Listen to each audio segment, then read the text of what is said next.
بسم اللہ الرحمن الرحیم الحمد للہ وکفی وسلام علی عبادہ الذین اصطفی اما بعد فاعوذ باللہ من الشیطان الرجیم بسم اللہ الرحمن الرحیم وقضى ربك ألا تعبدوا إلا إياه وبالوالدين إحسانا إما يبلغن عندك الكبر أحدهما أو كلاهما فلا تقل لهما أف ولا تنهرهما وقل لهما قولا كريما. وقال النبي صلى الله عليه وسلم هما جنتك ونارك. صدق الله العظيم وصدق رسوله النبي الكريم ونحن على ذلك لمن الشاهدين والشاكرين والحمد لله رب العالمين. سبحانك لا علم لنا إلا ما علمتنا إنك أنت العزيز الحكيم. محترم بزرگوں، قابل قدر دینی اور اسلامی بھائیوں، اللہ تعالیٰ نے اپنے کلام الہی میں ہم مسلمانوں کو دو طرح کے احکامات دیے ہیں. پہلے قسم کے احکامات کو حقوق اللہ سے تعبیر کرتے ہیں اور دوسری قسم کے احکامات کو حقوق العباد سے تعبیر کرتے ہیں، اور دونوں ہی حقوق بڑے اہم ہیں. اللہ کا اپنا حق بھی بڑا اہم ہے اور مخلوق کا حق بھی بڑا اہم ہے. البتہ اللہ تعالیٰ کے حق میں کسی طرح کی بندے سے کوتاہی اگر ہو جائے، نقصان اگر ہو جائے، تو اس کی معافی تلافی اللہ تعالیٰ سے کرنے کے بعد اللہ تعالیٰ اس کو معاف کر دیتا ہے. لیکن اگر بندوں کے جو حقوق ہیں، مخلوق کے جو حقوق ہیں، ان حقوق میں اگر کسی قسم کی کوتاہی ہو جائے تو جب تک مخلوق معاف نہ کرے تب تک رب ذوالجلال بھی معاف نہیں فرماتا. انہی حقوق میں جو مخلوق کے حقوق میں سے ہے، پہلا حق ہے والدین کا حق، یعنی ماں باپ کا حق. اللہ تعالیٰ نے کلام الہی میں اپنے حق کے فوراً بعد والدین کا حق بیان فرمایا، بلکہ اپنا حق اختصار کے ساتھ بیان فرمایا. صرف ایک جملے میں بات پوری کر دی، وَقَضَى رَبُّكَ أَلَّا تَعْبُدُوا إِلَّا إِيَّاهُ، بس اتنا ہی کہا. سورہ بنی اسرائیل کا جہاں سے تیسرا رکوع شروع ہوتا ہے، وہاں پر اللہ تبارک و تعالی بندوں کو مخاطب کر کے کہہ رہا ہے وَقَضَى رَبُّكَ أَلَّا تَعْبُدُوا إِلَّا إِيَّاهُ، اتنا ہی فرمایا.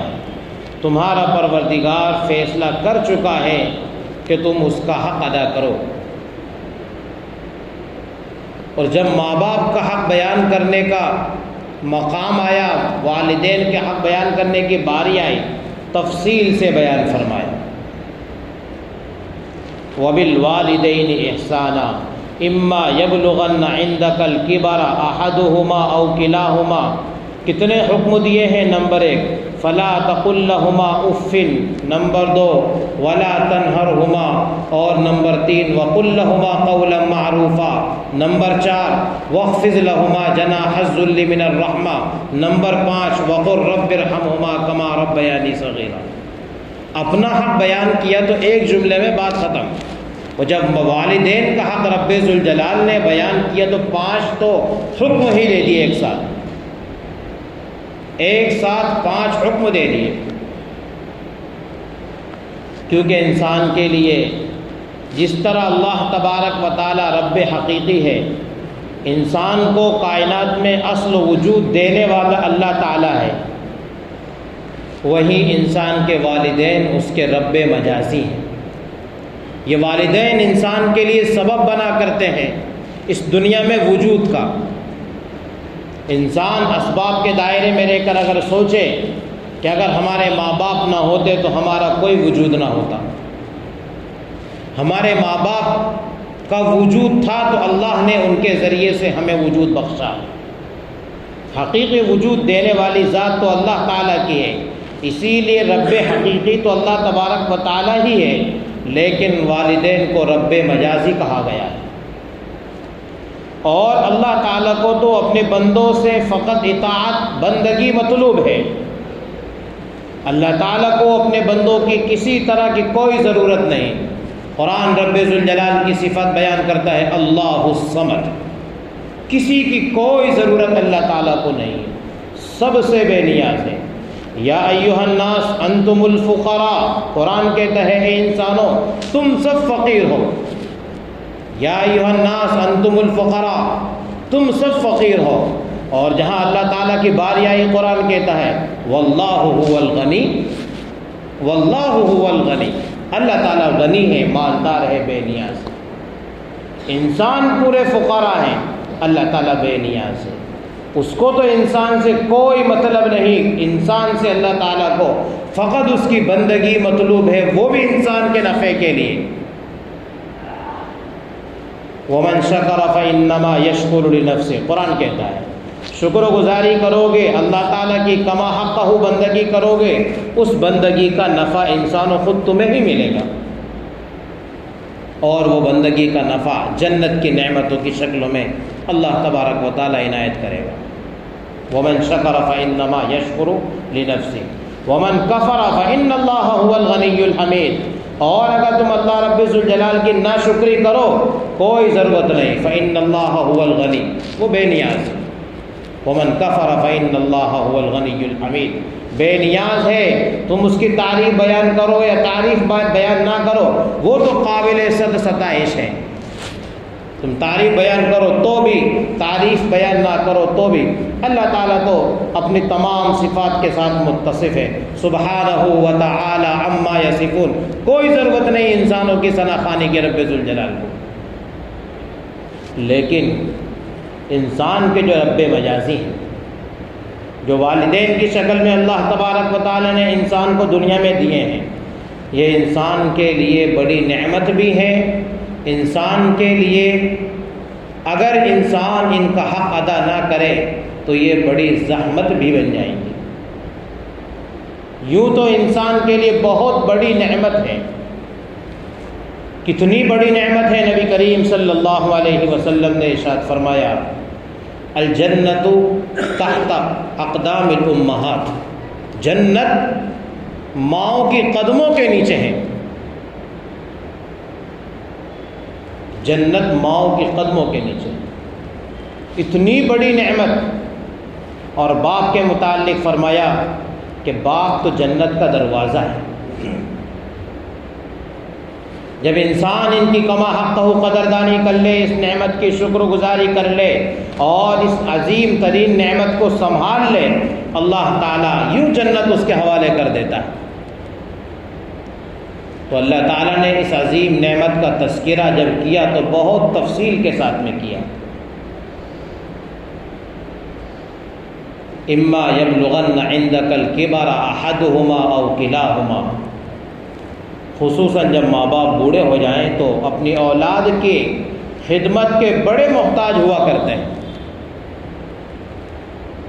اہتمام کے ساتھ قرآن کریم کہہ رہا ہے اما یبلغن عندک الکبر احدہما او کلاہما، دونوں میں سے کوئی ایک بڑھاپے کو پہنچ جائے، یا یہ کہ دونوں کے دونوں ہی تمہاری نظروں کے سامنے بڑھاپے کی عمروں کو پہنچ جائیں، فلا تقل لہما اف، اف بھی مت کہنا ان کو۔ کس کو کہتے ہیں اف؟ عربی زبان میں اف کا معنی آتا ہے کہ ناخن کے نیچے جو ہلکا سا میل لگ جاتا ہے اس میل کو اف سے تعبیر کیا جاتا ہے، اور اگر اس کا دوسرا ترجمہ دیکھنے جائیں تو لفظ اف کا ہمارے معاشرے میں ترجمہ ہوگا کہ کوئی ہم سے کوئی بات کہے اور ہم کہیں یہ ہے اف کا ترجمہ۔ اتنا بھی تم اپنے ماں باپ سے نہ کہنا، ولا تقل لہما اف، اور دوسرا حکم دیا ولا تنہرہما، ہرگز ان کو نہ جھڑکنا، بدتمیزی سے پیش نہ آنا۔ بڑھاپے کی عمر ہے، انسان کا مزاج بیماریوں کی وجہ سے، عمر کے تقاضے کی وجہ سے مزاج میں ایک قسم کی جھنجھلاہٹ پیدا ہو جاتی ہے، خون خشک ہو جاتا ہے، اعضاء و قوا جواب دے جاتے ہیں، ہاتھ پیر کام نہیں کرتے، برابر سنائی نہیں دیتا، کھانا برابر ہضم نہیں ہوتا، قسم ہاں قسم کی بیماریاں بڑھاپے میں انسان کے ساتھ لگ جاتی ہیں، مزاج میں چڑچڑاپن پیدا ہو جاتا ہے۔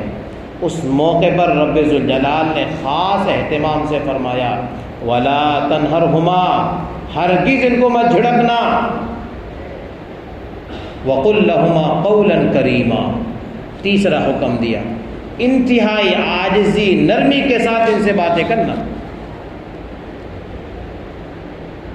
انتہائی عاجزی نرمی، قولاً کریما، جتنی شیرینی ہو سکتی ہو تمہاری زبان میں اتنی شیرینی والدین کے ساتھ بات چیت کرنے میں ملا دینا۔ اور آگے فرمایا وَاخْفِضْ لَهُمَا جَنَاحَ الذُّلِّ مِنَ الرَّحْمَةِ، انسان کے تو بازو ہوتے ہیں پر نہیں ہوتے ہیں، لیکن قرآن کی تعبیر پر قربان جائیے، قرآن کریم کیا کہہ رہا ہے؟ وَاخْفِضْ لَهُمَا جَنَاحَ الذُّلِّ، اپنے پروں کو والدین کے سامنے بچھا دینا۔ جس طرح پرندے کو جب شکار کیا جاتا ہے اور اس کو بندوق کا چھرا لگ جاتا ہے، اب وہ اپنا پر ڈال دیتا ہے اور شکاری سے گویا یوں کہہ دیتا ہے کہ چاہے تو ذبح کر لے، چاہے تو مجھے قید بنا لے، اپنی ذات اس کے حوالے کر دیتا ہے۔ قرآن کریم کہہ رہا ہے وَاخْفِضْ لَهُمَا جَنَاحَ الذُّلِّ، وَاخْفِضْ لَهُمَا جَنَاحَ الذُّلِّ مِنَ الرَّحْمَةِ، اپنے ماں باپ کے سامنے بچھ جانا، جیسے چاہو میرا استعمال کر لو، اپنی ذات ان کے لیے نچھاور کر دینا، اور اللہ تعالیٰ سے ان کے لیے دعائیں بھی کرنا، رب ارحمہما کما ربیانی صغیرا، دعا بھی اتنی انوکھی سکھائی، اس دعا میں بھی ہم کو سبق دے دیا اللہ تبارک و تعالیٰ نے، رب ارحمہما کما ربیانی صغیرا، اے اللہ ان پر تو اس بڑھاپے کے عالم میں ایسا رحم کا معاملہ کر جیسا انہوں نے بچپنے میں میرے ساتھ رحم کا معاملہ کیا۔ میں بچہ تھا، رات میں اٹھ کر بھی اگر کسی بات کے لیے مچل جاتا تھا، رات کی تاریکی میں اگر میں کسی ٹافی کا مطالبہ کر لیتا تھا، میرے والدین کی طبیعت اندر سے یہ کہتی تھی کہ اس کی تمنا پوری کر دیں۔ ان کے پاس پیسے ہو یا نہ ہو، میں کسی کھلونے کے لیے اڑ جاتا تھا، میرے ماں باپ کی تمنا یہ ہوتی تھی کہ اپنے بچے کی تمنا پوری کر دیں۔ عید میں ان کے پاس مال ہو کہ نہ ہو، لیکن مجھے کبھی پرانے کپڑے انہوں نے نہیں پہنائے، انہوں نے کھانا کھایا ہو نہ کھایا ہو، مجھے ہمیشہ پیٹ بھر کر کھانا کھلایا کرتے تھے، وہ چاہے کتنی بیماریوں میں ہو، میرے سر کو بار بار چیک کرتے تھے کہ یہ بخار تو نہیں ہے، میرے بدن کو ٹٹولتے تھے کہیں کوئی تکلیف تو نہیں ہے۔ میرا بچپنا تھا، میں بستر میں پیشاب کر دیا کرتا تھا، میں گیلے میں نہیں سویا، میری ماں نے اپنے آپ کو گیلے میں سلایا اور مجھے اٹھا کر خشکی میں سلایا۔ چاہے میرے ماں باپ کے پاس اوڑھنے کا لحاظ نہیں ہوتا تھا، لیکن میری ماں نے مجھے اپنی چادر سے اڑایا اور خود دھوپ کی تپش میں بیٹھی رہی۔ میرے ماں باپ کے پاس سر چھپانے کے لیے مکان نہیں تھا، لیکن میرے باپ نے مزدوری کر کے میرے لیے مکان کا انتظام کر دیا۔ میرے ماں باپ کے پاس گاڑی نہیں تھی، لیکن میرے لیے میرے ماں باپ نے اچھی گاڑی سی مہیا کر دی۔ وَقُلْ رَبِّ ارْحَمْهُمَا كَمَا رَبَّيَانِي صَغِيرًا، اتنی عظیم دعا اللہ تعالیٰ نے ہم انسانوں کو سکھائی، رب ارحمہما کما ربیانی صغیرا، اے اللہ ایسا ان پر رحم کر جیسا رحم کا معاملہ بچپن میں میرے ساتھ انہوں نے کیا۔ ایک پل اپنی نظر سے مجھے اوجھل دیکھنا نہیں چاہتے تھے، اسکول ماں چھوڑ کر کے آتی تھی، چھٹی ہونے سے پہلے دروازے پر پہنچ جایا کرتی تھی، ذرا سا وقت پر میں گھر نہیں پہنچا، باپ گلیوں میں تلاش کرنے مجھے نکل جایا کرتا تھا۔ یہ ساری شفقتیں مجھے یاد ہے اور میں سب ساری شفقتیں یاد رکھ کر کے دعا کرتا ہوں، رب ارحمہما کما ربیانی صغیرا، اللہ جیسا رحم کا معاملہ انہوں نے میرے ساتھ کیا تھا جس وقت میری عقل کام نہیں کرتی تھی، میرے اعضاء کمزور تھے، میں خود سے کروٹ نہیں لے پاتا تھا اور میں خود سے کسی چیز کا مطالبہ نہیں کر سکتا تھا، لیکن میری ہلکی سی آہٹ کو میری ماں سمجھ جایا کرتی تھی، فوراً مجھے اپنے دامن میں چھپا کر دودھ پلانے لگتی تھی، میں ذرا سا سرو دیتا تھا فوراً گہوارہ میرے لیے بچھا دیا کرتی تھی اور میرے لیے سونے کا انتظام کر دیا کرتی تھی۔ رب ذوالجلال سب یاد ہے مجھے، رب ارحمہما کما ربیانی صغیرا، ایسا میرے اللہ میرے ماں باپ پر تو رحم کر، انہوں نے میری تمنا جانی اور میری تمنا جان کر انہوں نے میرا ہر حق ادا کیا، میری ہر قسم کی مصیبت تکلیف جانی اور مجھے تمام تکالیف سے بری رکھا، محفوظ رکھا۔ اللہ میں تجھ سے ایسی ہی دعا کرتا ہوں، ان کی دلوں کی حاجت تو جان اور تو ہر قسم کی تکالیف ان سے دور فرما۔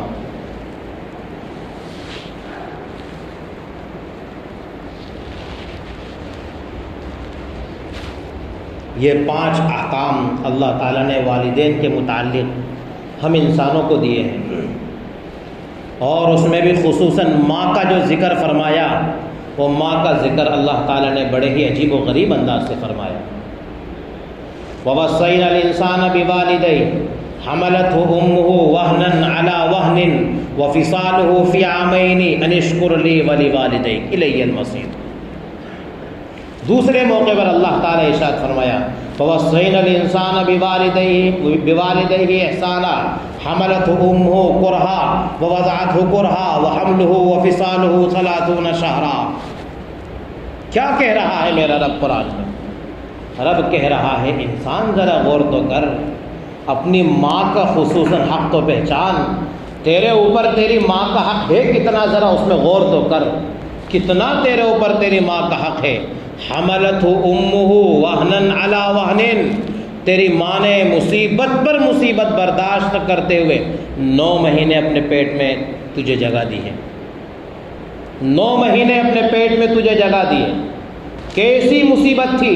مصیبت ایسی تھی کہ ماں سکون سے کروٹ بھی نہیں لے سکتی تھی، رات کو اطمینان سے سو بھی نہیں سکتی تھی، صحیح معنی میں چل بھی نہیں سکتی تھی، اور جن دنوں تو اپنی ماں کے پیٹ میں تھا تیری ماں پیٹ بھر کر کھانا بھی نہیں کھا سکتی۔ حملتہ امہ کرہا، اور جس وقت تجھے تیری ماں نے جنا، ووضعتہ کرہا، وہ تو اور بھی جاں کنی کا عالم تھا، وہ تو جس نے بچہ جنا اس کی تکلیف تو وہی بتا سکتی ہے کیا وہ تکلیف، ہم اس کی اس تکلیف کا اندازہ لگا ہی نہیں سکتے۔ ووضعتہ کرہا، کتنی تکلیف کے ساتھ، کتنی مشقت و پریشانی کے ساتھ تیری ماں نے تجھے جنا ہے، اور صرف جن کر چھوڑ ہی نہیں دیا، وفصالہ فی عامین، 2 سال تک تجھے اپنا سب سے قیمتی ترین جز تیرے منہ میں اپنا دودھ ڈالا، وفصالہ فی عامین، 2 سال تک تیرے منہ میں اپنا دودھ ڈالا۔ اتنے سب احسانات قرآن مقدس نے انسان کو بتائے، والدین کے اتنے سارے احسانات بتائے، پھر بھی انسان غفلت میں آ کر، جوانی میں مست ہو کر، اپنے اہل و عیال کے ساتھ مصروف ہو کر انہی والدین کو بھول جاتا ہے اور وہی غلطیاں دہراتا ہے جو غلطیاں انسان کے لیے پکڑ کا سبب بن جاتی ہیں۔ ماں باپ کی قدر ان سے پوچھو جن کے پاس ماں باپ نہیں ہیں۔ نبی کریم صلی اللہ علیہ وسلم کی ذات گرامی، اوہ کیا عجیب واقعہ ہے پیارے حبیب صلی اللہ علیہ وسلم کا، جب 2 ماہ گزرے ہی تھے پیٹ میں کہ بابا عبداللہ کی وفات ہو گئی، نبی علیہ الصلوۃ والسلام یتیم پیدا ہوئے، ابا عبداللہ کو تو دیکھا ہی نہیں، کائنات میں فقط سہارا ماں تھی، نہ کوئی بھائی تھا، نہ کوئی بہن تھی، نہ کوئی خالہ تھی، کوئی بھی نہیں تھا، فقط ماں سہارا تھی۔ اور یہ ماں جس وقت اپنا لاڈلا، دونوں کائنات کا ہونے والا سردار، جس وقت 6 سال کی عمر کو پہنچا، ننیال مکہ مدینہ منورہ لے کر کے چلی، مکہ مکرمہ سے مدینہ منورہ نبی کریم صلی اللہ علیہ وسلم کی والدہ قریب 6 سال کی نبی علیہ الصلاۃ والسلام کی عمر تھی، اس وقت نبی علیہ الصلاۃ والسلام کو مدینہ منورہ ننیہال لے گئے۔ آپ علیہ الصلاۃ والسلام نے چند دنوں اپنے ننیہال میں قیام فرمایا، پھر اس کے بعد اپنی والدہ کے ساتھ لوٹے، والدہ کے ساتھ لوٹ رہے 3 دن سفر کو نکلے ہوئے ہو چکے ہیں، سفر پورا ہونے میں اور 3 دن باقی ہیں۔ مقام ابوا جو ایک پہاڑوں کے درمیان ایک وادی ہے، ہر طرف کالے کالے پہاڑ ہیں، مکہ اور مدینہ کے درمیان کی زمین ہے۔ ابوا نامی مقام پر اللہ ہی بہتر جانے کیا ہوا، لیکن علماء ایسا لکھتے ہیں ہو سکتا ہے کہ اس وقت والدہ کو اٹیک آیا ہوگا۔ ماں آمنہ رضی اللہ تعالی عنہ مصیبت میں ہے، تکلیف میں ہے، اور اس وقت بے چینی اور کرب کے عالم میں ہے۔ نبی کریم صلی اللہ علیہ وسلم کو بلایا اور اپنے سینے سے چمٹا لیا اور کہا، بیٹے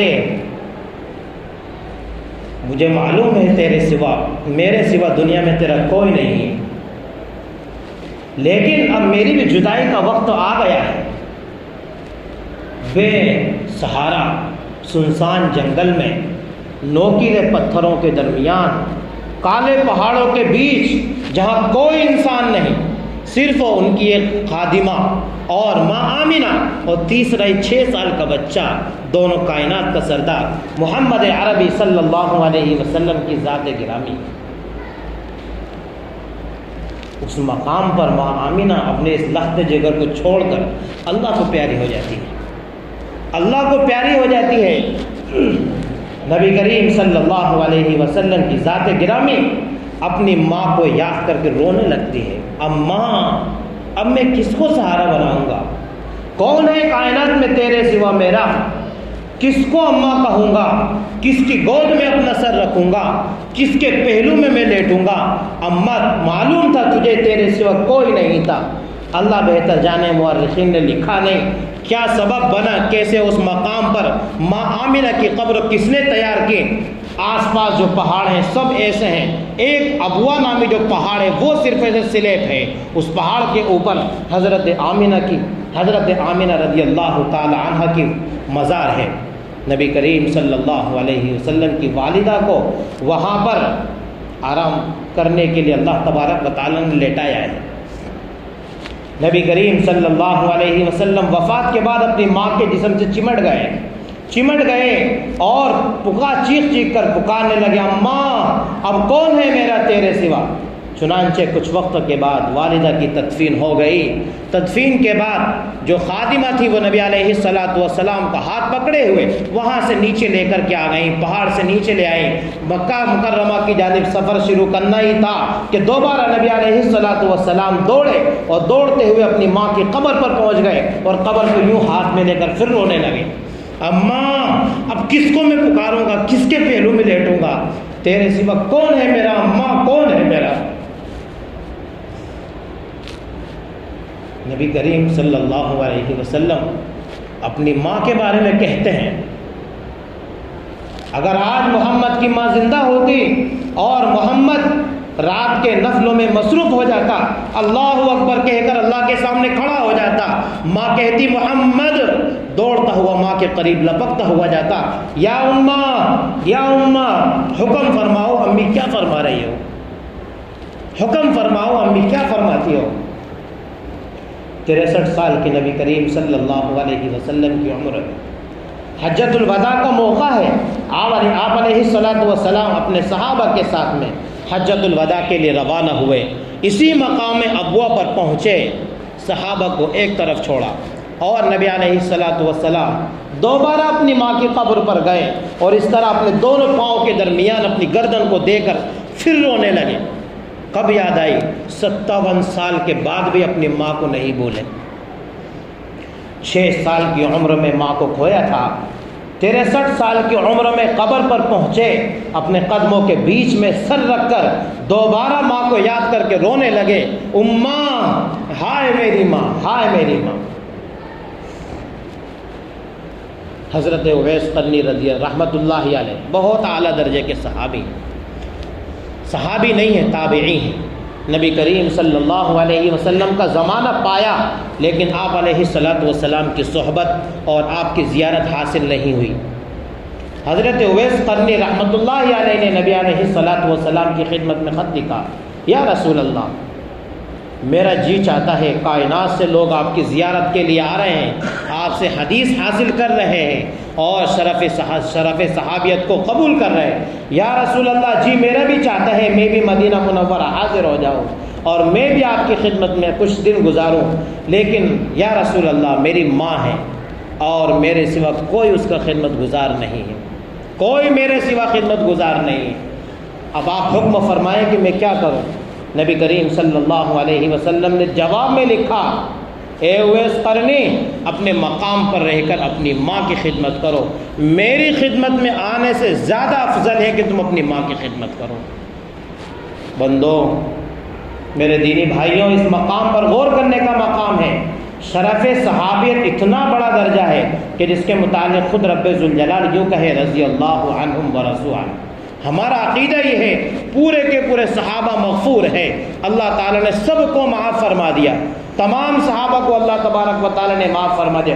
کتنا بلند و بالا مقام ہے صحابیت کا، لیکن پھر بھی اویس قرنی رحمۃ اللہ علیہ کو نبی علیہ الصلاۃ والسلام جواب میں لکھ رہے ہیں، میری خدمت میں آنے سے کئی گنا بہتر ہے اپنی ماں کی اپنے گھر میں رہ کر کے خدمت کرو۔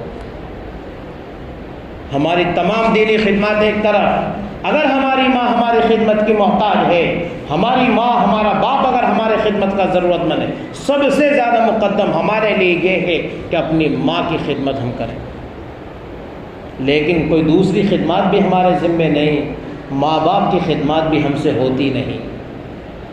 جس ماں نے 10 بچوں کو پالا، جس ماں نے 10 بچوں کی تربیت کی، آج ان 10 بچوں سے مل کر ایک ماں کی خدمت نہیں ہو پا رہی۔ جس ماں نے 10 بچوں کو دودھ پلایا، 10 بچوں کو کھانا پکا کر کے کھلایا، 10 بچوں کے کپڑے دھوئے، نہلایا دھلایا، آج بڑھاپے کے عالم میں وہ ایک ماں کے کپڑے 10 بچوں سے نہیں دھلے جا رہے، وہ ایک ماں کا پیٹ 10 بچوں سے نہیں بھرا جا رہا ہے، اس ماں کی خدمت 10 بچوں سے نہیں ہو پا رہی۔ میرے بھائیوں، حضرت مفتی شفیع صاحب علیہ الرحمہ نے معارف القرآن میں یہ مسئلہ تحریر کیا ہے، یہ مسئلہ حضرت مفتی صاحب نے صراحت کے ساتھ میں تحریر کیا ہے کہ اگر انسان کے اوپر کسی قسم کا فریضہ نہ ہو، یعنی فرض عبادت نہ ہو، تو اس کے لیے والدین کی خدمت سے بڑھ کر کوئی بھی عبادت نہیں ہے، والدین کی خدمت سے بڑھ کر کوئی بھی عبادت نہیں۔ یعنی اگر ماں باپ نفلی عبادت سے روکیں اور اپنی خدمت کے لیے کہیں یا اپنی زبان سے نہ کہیں، لیکن حالات یہ بتا رہے ہوں کہ ماں باپ ہماری خدمت کے ضرورت مند ہیں، تمام نفلی عبادات میں مقدم ہے والدین کی خدمت۔ اور یہ ہے بھی ایسا عجیب و غریب ان کی خدمت، ان کا حق ہے بھی ایسا عجیب و غریب، انسان اپنی چمڑی کے جوتیاں بنا کر ان کے قدموں میں پہنا دے تب بھی ان کے دودھ کے قطرے کا حق ادا نہیں کر سکتا۔ حضرت عبداللہ ابن مبارک رحمۃ اللہ علیہ بڑے پائے کے تابعی ہیں، محدث جلیل ہیں۔ حضرت عبداللہ ابن مبارک رحمۃ اللہ علیہ کے متعلق عجیب و غریب ایک واقعہ بیان فرمایا۔ عبداللہ ابن مبارک رحمۃ اللہ علیہ اپنے وطن سے اپنی والدہ کو کندھے پر سوار کر کے مکہ مکرمہ لائے، مکہ مکرمہ میں اپنے کندھے پر سوار کر کے اپنی ماں کو مکمل حج کرایا، طواف کرائے، سعی بین الصفا والمروہ کرایا، میدان عرفات لے گئے، مزدلفہ، منی سب جگہ لے گئے۔ اخیر میں مدینہ منورہ جانے کی ماں نے خواہش ظاہر کی، 400 کلومیٹر کا سفر اپنی ماں کو کندھے پر گرمی اور تپتی ہوئی ریتی میں چل کر 400 کلومیٹر کا سفر بھی اپنی ماں کو کندھے پر بٹھا کر کرایا۔ مدینہ منورہ نبی علیہ الصلاۃ والسلام کے روضے پر صلاۃ و سلام پیش کرنے کے بعد پھر اپنی ماں نے خواہش ظاہر کی کہ مجھے دوبارہ مکہ مکرمہ لے چلو، مکہ مکرمہ بھی لے کر کے آ گئے۔ والدہ نے کہا، بیٹے عبداللہ، میرا جی چاہتا ہے کہ مرنے سے پہلے 40 طواف اور کر لوں۔ کس کو کہتے ہیں 40 طواف؟ 7 چکر کا ایک طواف تقریباً آدھا گھنٹہ منیمم ایک طواف میں لگتا ہے۔ ماں نے خواہش ظاہر کی، بیٹے عبداللہ، میری تمنا ہے، میرا جی چاہتا ہے مرنے سے پہلے 40 طواف اور کر لوں۔ بیٹے عبداللہ کہنے لگے جی ہاں اماں، میں آپ کی یہ تمنا بھی پوری کروں گا۔ بیٹے عبداللہ نے اپنی ماں کو کندھے پر بٹھایا، مسلسل طواف کرتے رہے۔ جب 40 طواف پورے ہو گئے، ماں کو ایک کونے میں بٹھایا، دوڑتے ہوئے بیت اللہ کا گلا پکڑ لیا، روکتے ہوئے کہنے لگے بیت اللہ کی دیوار سے چمٹ کر، اے اللہ اب تو بتا دے میری ماں کا حق میں نے ادا کیا یا نہیں کیا۔ اس وقت بھی غیب سے یہی آواز آئی، اے عبداللہ ابن مبارک، ابھی تو تم نے ماں کا دودھ کا پہلا قطرہ جو پیا تھا اس کا بھی حق ادا نہیں ہوا۔ قرآن نے ہی تو کہہ دیا ہے وَبِالْوَالِدَيْنِ إِحْسَانًا، احسان کہتے ہی کس کو جس کا کوئی بدل ہی نہ ہو۔ دیکھیں تفسیر، هل جزاء الإحسان إلا الإحسان، احسان نام ہے اس چیز کا جس کا کوئی بدل ہی نہ ہو۔ والدین کی خدمت کا کوئی بدل ہی نہیں ہے۔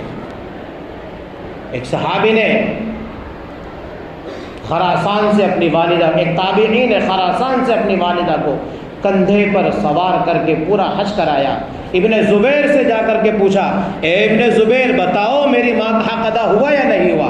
ابن زبیر نے یہی جواب دیا جو اس وقت حاطف غیبی نے عبداللہ ابن مبارک کو جواب دیا تھا، اے بندے ابھی تو جو تمہاری ماں نے تمہیں جنتے وقت جو ایک آہ بھری تھی اس آہ بھرنے کا حق بھی ادا نہیں ہوا ہے۔ اور ہم معمولی خدمت کر کے تھک جاتے اور سوچتے ہیں کہ ہم نے والدین کا حق ادا کر دیا۔ میرے بھائیوں، یہ والدین اتنی عظیم ترین نعمت ہے۔ روایت کے اندر آتا ہے اگر یہ دونوں ناراض ہیں تو اللہ تبارک و تعالیٰ بھی ناراض ہے۔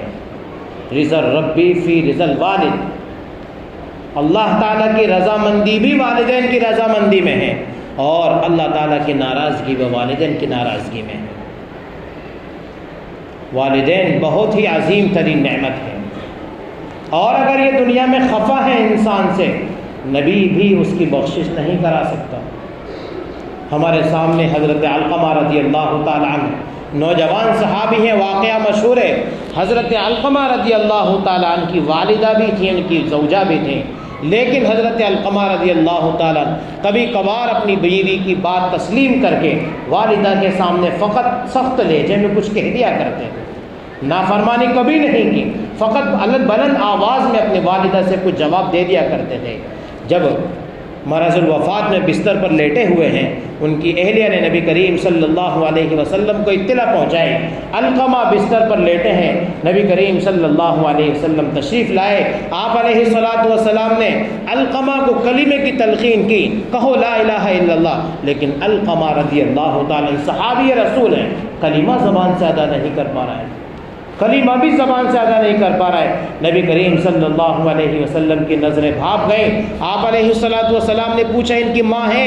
کہا جی ہاں، بلاؤ ان کی والدہ کو۔ ان کی ماں کو بلایا، بڑھیا اپنے بیٹے علقمہ کو معاف کر دے، اپنے بیٹے علقمہ کو معاف کر دے۔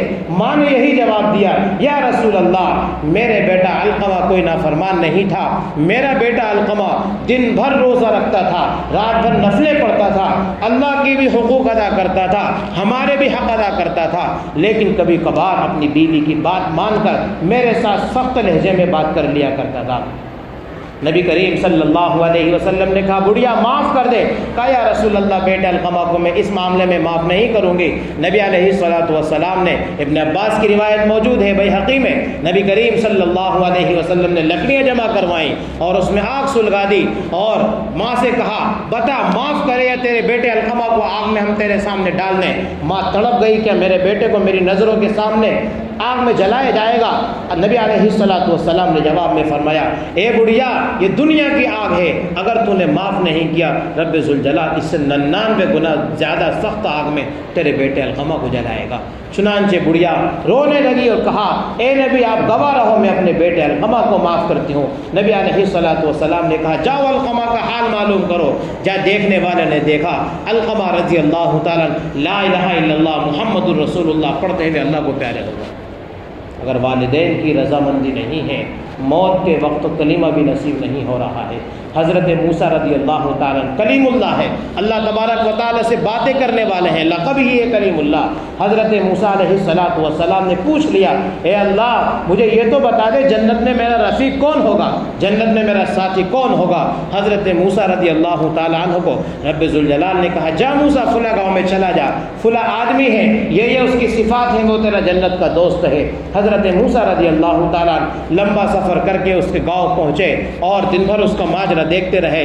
چھوٹی سی دکان ہے، دن بھر گوشت کاٹتا رہا، بیچتا رہا، اخیر میں شام کے وقت کچھ تھیلی میں گوشت ڈالا اور اپنے گھر کی طرف چلا۔ موسیٰ علیہ السلام نے کہا، اے بھائی کیا میں تیرا مہمان بن سکتا ہوں؟ اس نے اجازت دے دی۔ حضرت موسیٰ علیہ السلام اس کی حیت و کیفیت کو دیکھتے رہے، اس کے حالات کو دیکھتے رہے۔ اس نے جا کر کے آٹا گوندا، روٹی پکائی، گوشتوں کو پیسا اور گوشتوں کو پکا کر اپنی ماں کے پاس لے گیا، جہاں اس کی بوڑھی ماں ایک چارپائی پر لیٹی ہوئی تھی اور اپنے بڑھاپے کی وجہ سے سیدھا بھی نہیں ہو سکتی تھی، اپنے اعضا بھی نہیں ہلا سکتی تھی۔ یہ بیٹا روٹی مسل کر اپنی ماں کے منہ میں دے رہا ہے، ماں کے منہ میں دے رہا ہے۔ ماں ہر لقمے کے بعد اپنے ہونٹوں کو ہلاتی ہے۔ حضرت موسیٰ علیہ السلام پورا منظر دیکھ رہے ہیں، دور سے دیکھ رہے ہیں بیٹھے بیٹھے۔ حضرت موسیٰ علیہ السلام نے جب وہ بیٹا کھانا کھلا چکا پوچھا، اے بھائی میں نے پورا ماجرا تمہارا دیکھا، لیکن یہ معاملہ میں نہیں سمجھ پایا، ہر لقمہ کھانے کے بعد تمہاری ماں ہونٹوں کو ہلا رہی تھی، آخر کیا کہہ رہی تھی تمہاری ماں؟ وہ کہنے لگا، پتہ نہیں میری ماں کو بھی کیا ہو گیا، میں لقمہ کھلاتا ہوں تو ایک دعا دیتی ہے کہ اللہ تجھے جنت میں موسیٰ کا رفیق بنائے۔ موسیٰ کا اتنا بڑا جلیل القدر پیغمبر، اور میں کہاں قصاب قسم کا آدمی، میں کہاں قصائی قسم کا آدمی، میں اور موسیٰ کا رفیق کیسے بن جاؤں گا؟ لیکن ہر لقمہ کھانے کے بعد میری ماں یہی کہتی ہے، اللہ تجھے موسیٰ کا رفیق بنائے۔ حضرت موسیٰ علیہ السلام نے کہا، اے میرے جنت کے رفیق میں موسیٰ ہوں، اور اللہ تعالیٰ نے تیری ماں کی آواز کو آسمانوں پر سن لیا، اللہ نے تیری ماں کی آواز کو ساتھ میں آسمان پر سن لیا۔ والدین کی خدمت انسان کو دنیا میں ہی جنت کی بشارت دے جاتی ہے، ان کی رضامندی انسان کو دنیا میں ہی جنتی بنا دیتی ہے۔ ان کی خدمت فرض عین ہے، ہم لوگوں کے لیے فرض عین ہے ان کی خدمت۔ اللہ تعالیٰ کے فریضے کے بعد اگر کائنات میں کوئی فریضہ ہمارے ذمہ ہے تو قرآن مقدس کے کہنے کے مطابق وَقَضَىٰ رَبُّكَ أَلَّا تَعْبُدُوا إِلَّا إِيَّاهُ وَبِالْوَالِدَيْنِ إِحْسَانًا۔ پہلا فریضہ اللہ تعالیٰ کا، دوسرا فریضہ والدین کی اطاعت، والدین کی فرمانی۔ اللہ تبارک و تعالیٰ مجھے بھی اور ہم سب کو والدین کی قدردانی کی توفیق عطا فرمائے۔ وما توفیق الا باللہ۔